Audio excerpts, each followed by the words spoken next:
প্রচণ্ড রোদ, মাইলের পর মাইল জুড়ে বিস্তৃত বালুরাশি আর তৃষ্ণায় শুকিয়ে যাওয়া গলা। এক অভিযাত্রী তার গন্তব্যের খোঁজে মরুভূমিতে ঘুরে বেড়াচ্ছে। তার সঙ্গে রয়েছে এক নিষ্পাপ শিশু, যেই নির্মম পৃথিবীতে কেবলমাত্র তারই দাস। তাদের কাছে সামনে এগোনোর পথ দেখানোর একটি মানচিত্র আছে, কিন্তু সেটি বন্দি একটি কাচের বোতলের ভেতর। মরুভূমির নির্জীব বালুর ওপর একটি লাল বৃত্তের চিহ্ন খুঁজতে খুঁজতে যখন লোকটি প্রায় হাল ছেড়ে দিয়ে বসেছে, তখনই সে খুঁজে পায় সেই চিহ্নটি। কিন্তু দুর্ভাগ্যবশত যে বোতলের ভেতর মানচিত্রটি রয়েছে তার ঢাকনা এতটাই শক্তভাবে আটকে গেছে যে খোলা অসম্ভব। বোতল ভাঙার জন্য দরকার শক্ত কোনো পাথর, অথচ চারপাশে শুধু বালুর সমুদ্র। হতাশ হয়ে সে নিজের মাথায় বোতল মারতে শুরু করে। হঠাৎ তার চোখ পড়ে শিশুটির দিকে। তার মনে এক ভয়ঙ্কর চিন্তা আসে, শিশুটির মাথার খুলে কি পাথরের কাজ করতে পারে? সে বোতলটি উঁচু করে শিশুটির দিকে এগিয়ে যায়, আর ঠিক সেই মুহূর্তেই বাস্তবতার পর্দা সরে যায়। আসলে এটি কোনো বাস্তব ঘটনা নয়, এটি বিখ্যাত লেখক ওম বেমিনের উপন্যাসের একটি অংশ। ওম তার ধারাবাহিক উপন্যাসের শেষ খণ্ড লেখার কাজে ব্যস্ত, কিন্তু তার কলম যেন হঠাৎ থেমে যায়। আগুনের পাশে থাকা অবস্থায় একটি কাঠের টুকরো পড়ে গেলে তার মনোযোগ ভেঙে যায়। গল্পের যে ভয়ঙ্কর সমাপ্তির কথা সে ভাবছিল তাতে সে নিজেও সন্তুষ্ট নয়। তার মনে হয় লোকটি যদি শিশুটির মাথায় বোতল আঘাত করে তাহলে বোতল ভাঙবে না, বরং শিশুটির প্রাণই চলে যাবে। নিঃশব্দ ঘরে বসে ওম মদের চুমুক দিতে দিতে নিজের চিন্তায় ডুবে থাকে। আশ্চর্যের বিষয় হলো, তার গল্পের চরিত্র যে লাল বৃত্তের খোঁজ করছিল, ঠিক এমনই একটি দাগ তার গ্লাসের নিচেও তৈরি হয়েছে। কিন্তু এই নিস্তব্ধতায় ওম একা ছিল না। সিঁড়ির ওপর সে একটি অস্পষ্ট ছায়া দেখে। লাইটের আলো সেখানে ফেললে কাউকে খুঁজে পাওয়া যায় না। হঠাৎ তার মনে হয় কেউ যেন ঠিক তার পেছনে দাঁড়িয়ে আছে। সে অনুভব করে সেটি তার নিজের মায়ের ছায়া। পেছনে ফিরে তাকাতে সেই অবয়ব বাতাসে মিলে যায়। মায়ের স্মৃতিতে ডুবে গিয়ে ওম একটি পুরনো সিন্দুক খোলে। সেখানে কিছু পুরনো ছবি, একটি রহস্যময় বন্ধ বাক্স এবং জ্যাক দ্য জ্যাক্স নামের একটি পুরনো সুর ভিডিও টেপ খুঁজে পায়। সেই টেপে থাকা অদ্ভুত খরগোশটি ওমের শৈশবের গভীরতম ভয়গুলোকে আবার জাগিয়ে তোলে। ছবিগুলোতে তার বাবা মাকে হাসি মুখে দেখা যায়। এগুলো ছিল তার বাবা মায়ের হানিমুনের স্মৃতি। তারা একসময় দ্য বেলবিরিস নামের একটি দ্বীপের হোটেলে গিয়েছিলেন। একটি ছবিতে তার মাকে এক বিশাল পুরনো গাছের পাশে দাঁড়িয়ে থাকতে দেখা যায়। মায়ের অশান্ত আত্মার উপস্থিতি অনুভব করে ওমের মনে হয় হয়তো তার আত্মা এখনও সেই জায়গাতেই আটকে আছে। সে বিশ্বাস করতে শুরু করে তাকে অবশ্যই সেই দ্বীপে যেতে হবে। তার উদ্দেশ্য ছিল বাবা মায়ের অস্থি সেই গাছের শেকড়ে বিসর্জন দিয়ে তাদের আত্মাকে মুক্তি দেওয়া। বহু বছর ধরে বন্ধ থাকা রহস্যময় বাক্সটির চাবি তার কাছে ছিল না, তাই সে একটি করাত দিয়ে তালাটি কেটে ফেলে। বাক্সের ভেতর থেকে বেরিয়ে আসে তার বাবার পুরনো রিভলভার। এরপর ওম নিজের জিনিসপত্র গুছিয়ে সেই রহস্যময় দ্বীপের উদ্দেশ্যে রওনা হয়, যেখানে তার ভাগ্য এবং তার মায়ের অতীত তার জন্য অপেক্ষা করছে। নিজের স্মৃতি আর শোকের ভার বয়ে নিয়ে ওম পৌঁছে যায় বিলবেরি উডস হোটেলে। বহু বছর ধরে এখানেই তার মা বাবা কিছু সুখের সময় কাটিয়েছিলেন। পথে আসার সময় সে এক অদ্ভুত লোককে দেখতে পায়, যে আকাশের দিকে তাকিয়েছিল, যেন সে কোনো অশুভ ঘটনার অপেক্ষা করছিল। হোটেলে পৌঁছে ওম লক্ষ্য করে চারদিকে হ্যালোইনের সাজসজ্জা, কুমড়োর অলঙ্কারে ভরা পরিবেশে এক অদ্ভুত শীতলতা ছড়িয়ে আছে। হোটেলের বাইরে সে পরিচিত হয় গ্রাউন্ড কিপার ফজলের সঙ্গে। ফজল একটি গাড়ির গায়ের আঁচড় মুছছিল। হঠাৎ ওমের চোখ পড়ে একটি মৃত ছাগলের ওপর। ফজল সেটিকে নির্মমভাবে হত্যা করেছিল, কারণ ছাগলগুলো নাকি গাড়ির রং নষ্ট করত। সবচেয়ে আশ্চর্যের বিষয় হলো, যে হোটেলের প্রতীকী একটি ছাগল, সেই হোটেলে ছাগলদের এভাবে হত্যা করা হচ্ছিল। হোটেলের ভেতরের পরিবেশ আরও ভয়ঙ্কর ছিল। হোটেলের মালিক মিস্টার কক শিশুদের একটি প্রাচীন ডাইনির গল্প শুনিয়ে ভয় দেখাচ্ছিলেন। তিনি বলছিলেন কিভাবে সেই ডাইনি পথভ্রষ্ট ভ্রমণকারীদের নিজের জাদুর ফাঁদে ফেলে পাতাল জগতে নিয়ে যায়, যেখানে তাদের চোখ ও কান পর্যন্ত ছিঁড়ে ফেলা হয়। ওমরের কাছে এসব নিছক বাজে গল্প মনে হলেও হোটেলের অন্য অতিথিদের ভয় ছিল একেবারে বাস্তব। হোটেলের ম্যানেজার ম্যাল, যে ওমরের একজন বড় ভক্ত, সে একটি অটোগ্রাফ চায়, কিন্তু রুক্ষ স্বভাবের ওম তাকে সরাসরি প্রত্যাখ্যান করে। ওমকে এমন একটি কক্ষ দেওয়া হয় যেখানে হ্যালোইন পার্টির শব্দ পৌঁছায় না। তবে সেখানে যাওয়ার পথে তার চোখ পড়ে একটি পুরনো হানিমুন ঘরের দিকে, যা বহু বছর ধরে একটি শক্ত লোহার দরজার আড়ালে বন্ধ ছিল। ফজল দাবি করে ওই ঘরে কেউ প্রবেশ করতে পারে না। পরদিন সকালে ওম সেই বিশাল গাছটির কাছে যায়, যার পাশে দাঁড়িয়ে তার মা একসময় ছবি তুলেছিলেন। সেখানে সে তার মায়ের ছাই গাছের শেকড়ের কাছে ছড়িয়ে দেয়, কিন্তু বাবার ছাই এক জায়গায় ঢেলে দেয়, যা তাদের তিক্ত সম্পর্কের প্রতীক ছিল। সেখানে তার আবার দেখা হয় সেই অদ্ভুত লোক জেরির সঙ্গে, যে তখন মাতাল অবস্থায় ছিল। জেরি জানায় ছাগলগুলো গাড়ির ওপরে ওঠে কারণ তারা নেশাজাতীয় মাশরুম খায়। এরপর গাড়ির চকচকে বনেটে নিজেদের প্রতিচ্ছবি দেখে আরও অদ্ভুত এক নেশায় মেতে ওঠে। জেরির এই বিচিত্র ব্যাখ্যা ওমের কাছে বেশ মজার মনে হয়।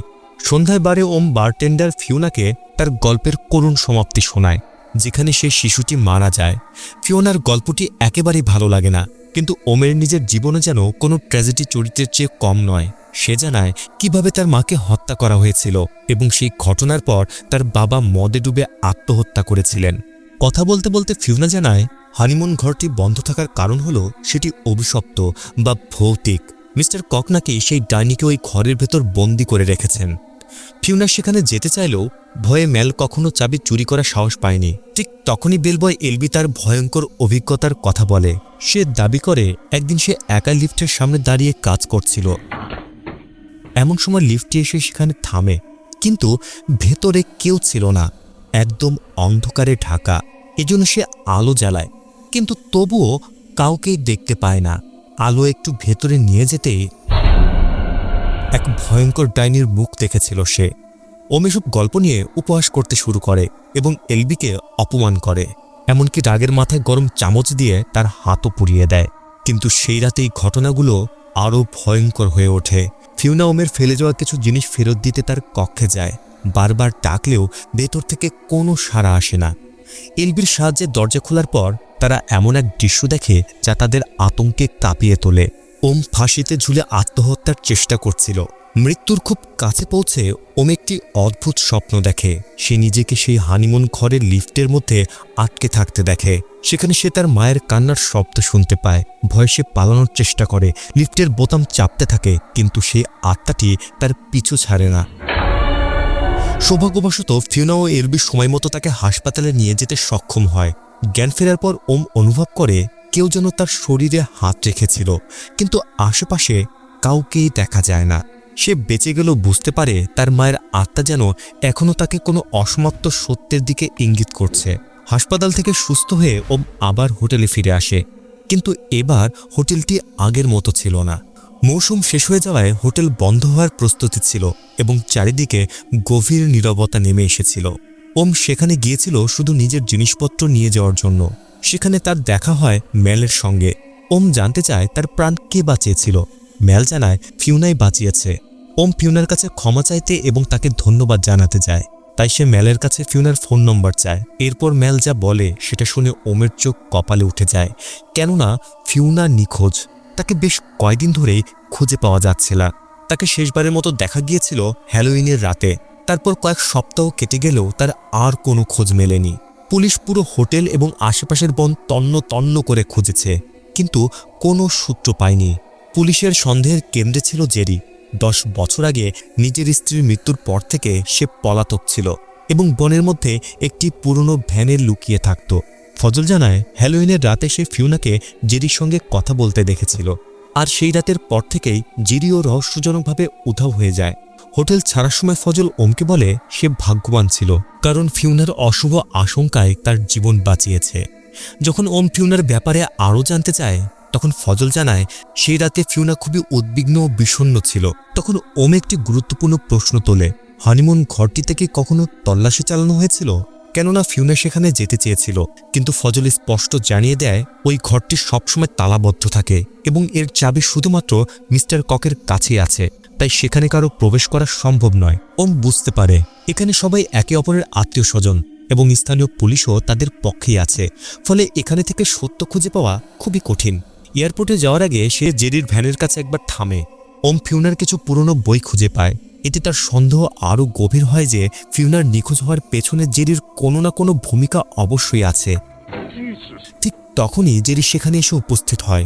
ওম যখন তাকে ফিওনা এবং তার স্ত্রীর মৃত্যুর ব্যাপারে জিজ্ঞেস করে, তখন জেরি জানায় সে তার স্ত্রীকে হত্যা করেনি, কারণ সে খুব অসুস্থ ছিল, এমনকি সে তার কষ্টের অবসান ঘটাতে চেয়েছিল। এরপর জেরি অদ্ভুত এক দাবি করে, তার মতে ফিউনা ইতিমধ্যেই মারা গেছে, কেননা সে তার আত্মাকে দেখেছে। জেরির মতে এক রাতে সে হোটেলে ওষুধ চুরি করতে গিয়েছিল। সেখানে সে দেখে হানিমুন ঘরের ঘণ্টা নিজে থেকেই বাজছে এবং ফিউনার আত্মা দাঁড়িয়ে ঘরের দিকে ইঙ্গিত করছিল। কৌতূহলবশত সে মিস্টার ককের বাড়ি থেকে চাবি চুরি করে ঘরটি পরীক্ষা করতে চেয়েছিল। প্রথমে ওম এসব কথা জাদুকরি মাশরুমের নেশার প্রভাব বলে উড়িয়ে দেয়, কিন্তু ফিউনার প্রতি কৃতজ্ঞতা থেকে সে জেরির সঙ্গে রাতে হোটেলে ঢুকে সত্য অনুসন্ধান করার সিদ্ধান্ত নেয়। রাতের অন্ধকারে তারা দুজন হোটেলে প্রবেশ করে, কিন্তু সেখানে ফজল আগে থেকেই ওত পেতেছিল। সে জেরির উপর আক্রমণ করে, তার গলা চেপে ধরে অচেতন করে ফেলে। এরপর তাকে ভ্যানে তুলে পুলিশ স্টেশনের দিকে নিয়ে যায়। এজন্য ওম একা হয়ে যায়। হঠাৎ করে হানিমুন ঘরের ঘণ্টা বেজে ওঠে। ভয় পেলেও ওম জেরির কাছ থেকে নেওয়া চাবি ব্যবহার করে ওপরে উঠে যায়। ঘরের ভেতরে ঢুকে সে একটি অদ্ভুত ঘড়ি এবং অনেক পুরনো জিনিসপত্র দেখতে পায়, কিন্তু ফিউনার কোনো খোঁজ মেলে না। সেই রাতে ঘরের ভেতরে ঘুমিয়ে পড়ার পর ওমের সামনে উন্মোচিত হয় তার জীবনের সবচেয়ে ভয়ঙ্কর সত্য। হঠাৎ তার স্মৃতিতে ফিরে আসে বহু বছর আগের একটি ঘটনা। শৈশবে সে ভুলবশত তার বাবার বন্দুক দিয়ে নিজের মাকে গুলি করে ফেলেছিল। এই অপরাধ বোধই এত বছর ধরে তাকে তাড়িয়ে বেড়াচ্ছে। এ কারণে তার গল্পগুলোর সমাপ্তি প্রায় সবসময় দুঃখজনক হয়। পরদিন সকালে ঘুম ভাঙলে সে দেখে মেল সেখানে এসেছে। ওম চাবিটি ফেরত দেয়, কিন্তু তখনই তার চোখে পড়ে খাবার বহনের একটি ছোট পুরনো লিফট। মেল তাকে সেখান থেকে দূরে থাকতে বলে এবং জানায় এটি একটি বন্ধ বেসমেন্টে যায়, যেখানে এখন আর কেউ যায় না। কিন্তু ওম কৌতূহলবশত লিফটের বোতামে চাপ দেয়। হঠাৎ লিফটটি ওপরে উঠে আসে আর তার ভেতরে পাওয়া যায় ফিউনার মৃতদেহ। তার গায়ে ছিল একটি খরগোশের পোশাক। এই দৃশ্য দেখা মাত্রই মেল দ্রুত সেখান থেকে পালিয়ে যায়, এমনকি ওমকে ভেতর রেখেই সমস্ত দরজা বন্ধ করে দেয়। এই আবিষ্কারের পর আরও একটি ভয়ঙ্কর সত্য সামনে আসে। ফিউনা মেলের সন্তানের মা হতে চলেছিল। মেল তার শ্বশুর মিস্টার ককের ভয়ে এই সম্পর্ক শেষ করতে চেয়েছিল, তাই সে প্রতারণা করে ফিউনাকে নেশাজাতীয় ওষুধ মেশানো চা খাইয়ে দেয়। এরপর সেই ছোট লিফটের মধ্যে তাকে নিচের বেসমেন্টে ফেলে দেয়। সেখান থেকে বের হওয়ার কোনো পথ ছিল না। ফিউনা ধীরে ধীরে যন্ত্রণায় মারা যায়, আর মেল সবার কাছে মিথ্যা গল্প ছড়িয়ে দেয় সে নিখোঁজ হয়ে গেছে। ফিউনার লাশের পাশে ওম নিজের টেপ রেকর্ডারটি খুঁজে পায়। এটি সেই একই রেকর্ডার যা ফেরত দিতে গিয়ে ফিউনা ওমের আত্মহত্যার চেষ্টা দেখতে পেয়েছিল এবং তার জীবন বাঁচিয়েছিল। কিন্তু শেষ পর্যন্ত সে নিজেই এই রহস্যময় ঘরের শিকার হয়ে যায়। রেকর্ডারটি চালু করতেই ওম পুরো সত্য জানতে পারে। ফিউনা মেলের বিশ্বাসঘাতকতা এবং নিজের বিপদের কথা আগেই রেকর্ড করে রেখেছিল। ওম নিশ্চিত হয়ে যায় এ সব কিছুর কারণেই মেল ফিউনাকে হত্যা করেছে। এখন ওম নিজেই ঘরের ভেতরে আটকা পড়ে গেছে, কারণ মেল তাকে ভেতরে বন্দি করে চলে গিয়েছিল। ওম বের হওয়ার জন্য মরিয়া চেষ্টা করে, এমনকি একটি ছোট দরজার স্ক্রুগুলো খুলতে চেষ্টা করে, কিন্তু সব চেষ্টা ব্যর্থ হয়। এমন নীরবতার মধ্যে হঠাৎ সে এক মেয়ের কান্নার শব্দ শুনতে পায়। তার মায়ের ছায়াও আবার তার পেছনে দেখা দিতে শুরু করে। এরপর ঘরে একের পর এক অদ্ভুত ঘটনা ঘটতে থাকে। হঠাৎ পুরো কক্ষের আলো নিভে যায়, আর গভীর নীরবতা ভেঙে টেলিভিশন নিজে থেকে চালু হয়ে যায়। ওম টিভির পর্দার দিকে তাকিয়ে হতবাক হয়ে যায়। সেখানে সে দেখতে পায় তার নিজের সৃষ্টি করা চরিত্র জ্যাক দ্য জোকস। কিন্তু চরিত্রটি আর কল্পনার মধ্যে সীমাবদ্ধ ছিল না, সে যেন জীবন্ত হয়ে উঠেছে। জ্যাক ওমকে উপহাস করতে শুরু করে, তার অতীতের ক্ষতগুলো তুলে ধরে এবং নির্মমভাবে তাকে অপমান করতে থাকে। এভাবেই ওমের জন্য শুরু হয় এক দুঃস্বপ্নের রাত, যেখানে বাস্তবতা, অপরাধবোধ এবং ভৌতিক শক্তিগুলো একের পর এক সঙ্গে মিশে যায়। এই ভয়ঙ্কর পরিবেশে ওমের কাছে তার নিজের গল্পের চরিত্রগুলো, বিশেষ করে সেই শিশু এবং ডাইনির গল্পের ক্ষুদ্র মডেলগুলো একেবারে জীবন্ত মনে হতে থাকে। হঠাৎ শিশুটি যেন তাকে ডাইনির দিকে ইশারা করে। সেখানে দেয়ালে ঝোলানো ছিল একটি পুরনো মানচিত্র। মানচিত্রটি ভালো করে দেখার পর ওম একটি গুরুত্বপূর্ণ তথ্য খুঁজে পায়। বেসমেন্ট থেকে বের হওয়ার জন্য একটি গোপন ফায়ার এক্সিট রয়েছে। এটি ছিল তার বন্দিদশা থেকে মুক্তি পাওয়ার নতুন আশা। কিন্তু ফিউনার রেকর্ডিং তাকে সতর্ক করে দেয়, একবার নিচে গেলে আবার ওপরে ওঠার জন্য কোনো উপায় নেই। ওম তখন একটি ঝুঁকিপূর্ণ কিন্তু অসাধারণ বুদ্ধিদীপ্ত পরিকল্পনা করে। সে পুরনো ঘড়ির ঘণ্টাটি খুলে লিফটের বোতামের কাছে এমনভাবে বসায় যেন ঘড়ির ভেতরে ছোট ছেলেটি যখন গলফ ক্লাব ঘোরাবে তখন ঘণ্টার বদলে লিফটের বোতাম চাপা পড়বে। এরপর সে ঘড়িটিতে নির্দিষ্ট সময়ের অ্যালার্ম সেট করে এবং নিজের হাতঘড়িতে তার 5 মিনিট আগে একটি টাইমার চালু করে। ফলে নিচে যাওয়ার পর অ্যালার্ম বাজার 5 মিনিট আগেই সে সতর্ক সংকেত পাবে এবং সঠিক সময়ে লিফটে ফিরে আসতে পারবে। এই পরিকল্পনার মাধ্যমে সে নিচে গিয়ে আবার ওপরে ফেরার সুযোগ তৈরি করে। তারপর সে ফিওনার মৃতদেহটিকে একটি চেয়ারে বসিয়ে রেখে নিজে লিফটে করে বেসমেন্টে নেমে যায়। বেসমেন্টে নেমে ওম এলবির লাইটার এবং ফিওনার কিছু জিনিসপত্র ঝুলতে দেখতে পায়। ঠিক তখনই সে ফিওনার শেষ রেকর্ডিংটি শুনতে পায়। রেকর্ডিংয়ে আতঙ্কে চিৎকার করতে করতে ফিওনা বলছিল সেখানে কেউ আছে। তখনই প্রকাশ পায় ভয়ঙ্কর এক সত্য। ফিওনাকে মেল নয়, আসলে সেই বন্দী ডাইনি হত্যা করেছিল। হঠাৎ ওম দেখতে পায় এক ডাইনি শেকল টেনে তার দিকে এগিয়ে আসছে। সঠিক সময় সে লিফটে উঠে পড়ে এবং হানিমুনের ঘরে ফিরে আসে, কিন্তু ডাইনিটি লিফটের রাস্তা দিয়ে তার পিছু নিয়েই উপরে উঠে আসে। নিজেকে রক্ষা করার জন্য ওম বিছানার চারপাশে চক দিয়ে একটি বৃত্ত আঁকে। ডাইনিটি সেই বৃত্ত অতিক্রম করতে পারে না। অন্যদিকে জেরি ভ্যান থেকে পালিয়ে যায় এবং ওমকে বাঁচানোর জন্য আবার হোটেলে ফিরে আসে। মেল তাকে মিথ্যা বলে যে ওম ইতিমধ্যেই বিমানবন্দরে চলে গেছে, কিন্তু জেরির মনে অদ্ভুত এক আশঙ্কা জাগে। ওদিকে ফিওনার শেখানো কৌশল মনে করে ওম ওপরের ঘরের ঘণ্টা বাজাতে থাকে যেন জেরির দৃষ্টি আকর্ষণ করা যায়। অবশেষে জেরি সেই শব্দ শুনতে পায়। সে মেলের কাছ থেকে চাবি ছিনিয়ে নিয়ে ওপরে পৌঁছে যায় এবং অবশেষে ওমকে মুক্ত করে। কিন্তু মেল এত সহজে হার মানার মানুষ ছিল না। সে নিচে হিটার ঢেকে আগুন লাগিয়ে দেয় যেন পুরো হোটেল পুড়ে যায় এবং সব প্রমাণ ধ্বংস হয়ে যায়। এরপর সে ওপরে উঠে ক্রসবো দিয়ে জেরিকে হত্যা করে। ওমকে বাঁচাতে গিয়ে জেরি নিজের জীবন উৎসর্গ করে দেয়। হোটেলে আগুন ছড়িয়ে পড়ার পর ওম বেসমেন্ট দিয়ে পালানোর চেষ্টা করে, কিন্তু সেখানে গিয়ে সে দেখে লোহার গেট বন্ধ হয়ে গেছে এবং চাবিটি জেরির কাছেই ছিল। মেল সেই চাবি নিতে নিচে নামলেও ততক্ষণে ওম ছোট লিফট ব্যবহার করে বেসমেন্টে পৌঁছে যায়। নিজেকে রক্ষা করার জন্য সে আবার চক দিয়ে একটি সুরক্ষা বৃত্ত আঁকতে শুরু করে, কিন্তু বৃত্ত সম্পূর্ণ হওয়ার আগেই ভয়ঙ্কর কিছু তার খুব কাছে চলে আসে। এ সময় বেসমেন্টে মেল সেই গেটের চাবি খুঁজে পায় যা ওম সেখানে ঝুলিয়ে রেখেছিল, কিন্তু চাবি নেওয়ার সময়ই ডাইনিটি তাকে শেকল বেঁধে টেনে নিয়ে যায় এক অন্ধকার জগতে। সেখানে অসংখ্য অশান্ত আত্মা তার উপর ঝাঁপিয়ে পড়তে চায়। ওমও কিছুক্ষণের জন্য শেকলে বন্দী হয়ে পড়ে। ঠিক তখনই ওম আবার তার মায়ের আত্মাকে দেখতে পায়। তার মা ওমের বুকে হাত রেখে তাকে সেখান থেকে চলে যেতে বলেন। ওম নিজের পকেটে থাকা ছোট করাত দিয়ে শেকল কেটে ফেলে। তারপর গেটের চাবি নিয়ে লিফটে উঠে পড়ে। ঠিক সেই সময় ওপরে থাকা শিশুর মডেলটি লিফটের বোতাম চাপ দেয়, ফলে ওম নিরাপদে ওপরে উঠে আসে। কিন্তু ততক্ষণে হোটেলের আগুনে সে জ্ঞান হারায়। সৌভাগ্যবশত ফজল তাকে উদ্ধার করতে সক্ষম হয়। এরপর হাসপাতালে এলবি ওমকে যা বলে সেটা শুনে ওমের চোখ কপালে উঠে যায়। এলবি জানায় প্রতিশোধ নেওয়ার উদ্দেশ্যে সে ওমের হুইস্কির মধ্যে জেরির ম্যাজিক মাশরুমের গুঁড়ো মিশিয়ে দিয়েছিল।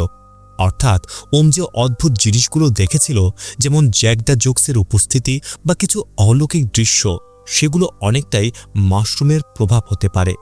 তবে এলবির মতে ওমের মানসিক উপলব্ধি অন্যদের চেয়ে বেশি ছিল, আর এজন্যই সে ডাইনের কবল থেকে রক্ষা পেয়েছিল। এই সব কিছুর পর ওম নিজের উপন্যাসের পুরনো ও কষ্টকর সমাপ্তি মুছে ফেলতে শুরু করে। আগের গল্পে অভিযাত্রীর চরিত্রটি মানচিত্র বের করার জন্য শিশুটির মাথায় বোতল মেরে তাকে হত্যা করত, কিন্তু এত মৃত্যু এবং মুক্তির অভিজ্ঞতার পর ওম সিদ্ধান্ত নেয় এবার গল্পের শেষটা বদলাবে। সে এমন একটি সমাপ্তি লিখতে চায় যেখানে ধ্বংস নয়, বরং মানবতা এবং মুক্তির জয় হবে। ওম অবশেষে তার গল্পের সমাপ্তি সম্পূর্ণ বদলে দেয়। পুরনো গল্পে শিশুটিকে বোতল মেরে হত্যা করা হয়েছিল, কিন্তু নতুন সমাপ্তিতে সে সম্পূর্ণ ভিন্ন সিদ্ধান্ত নেয়। লোকটি বোতলটি শিশুটির হাতে তুলে দিয়ে বলে প্রয়োজন হলে তাকে হত্যা করতে, যেন অন্তত শিশুটি বেঁচে থাকতে পারে। কিন্তু শিশুটিও সহিংসতার পথ বেছে নেয় না। সে বোতলটি আঘাত না করে দূরে ছুঁড়ে ফেলে দেয়। এই দৃশ্যটি একটি গভীর বার্তা বহন করে। ঘৃণা ও সহিংসতার চক্র ভাঙতে হলে প্রতিশোধ নয়, ত্যাগ এবং ক্ষমার প্রয়োজন হয়। এরপর দুজন চরিত্রই চক দিয়ে আঁকা বৃত্তের ভেতরে একে অপরকে জড়িয়ে ধরে কান্নায় ভেঙে পড়ে।